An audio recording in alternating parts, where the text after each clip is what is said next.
Sorry po, Miss Sarah. Jenny? Are you hiding from Nate? Miss Dara, sorry. Yes. Nakita niyo ba si Jenny? Oh, Jenny's not here. Sige po. Sorry. Okay. Thank you. Jenny?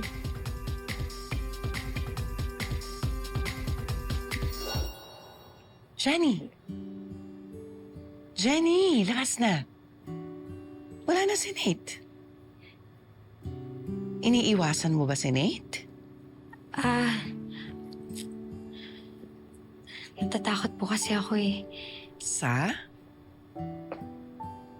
Sa totoo ko pong nararamdaman. Ayoko po na tuluyang ma-inlove kay Nate eh. Total, friends lang din naman po yung tingin niya talaga sa akin. Wala, pangarap po muna. Tama naman yan. You're young. Nagsisimula ka pa lang sa career mo. Love can wait. Sa dreams, hindi. Kaya, focus ka muna doon. Pero naniniwala naman ako that pwede mong pagsabayin yung love at pangarap. Pero, nagiging complicated ang mga bagay-bagay kapag pinagsasabay. Dara, will you marry me? Parang iba yung sinasabi mo sa kinikilos mo. Naniniwala na tuloy ako sa sinasabi na Menchie before na naging kayo. Dara, ang tagal na niyan. Come on, Dio. Hindi naman ako tanga. Sabihin mo na sa akin yung totoo.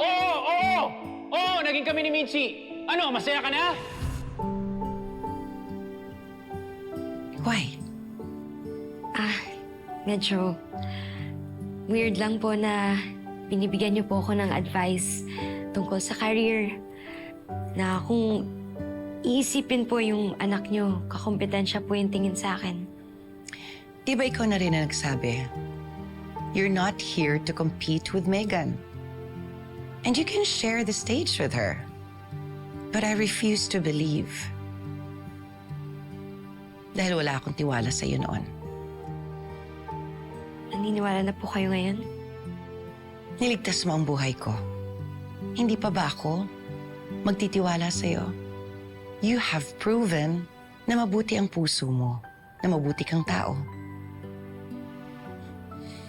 Hindi man kami okay ni Minchi, sana tayo maging okay. Dahil labas ka naman sa issue namin eh. Friends?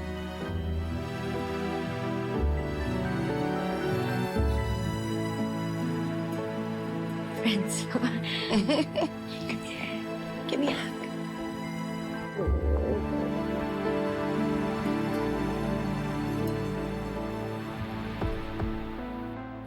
Thank you po, Miss Sarah. Thank you. Thank you very much.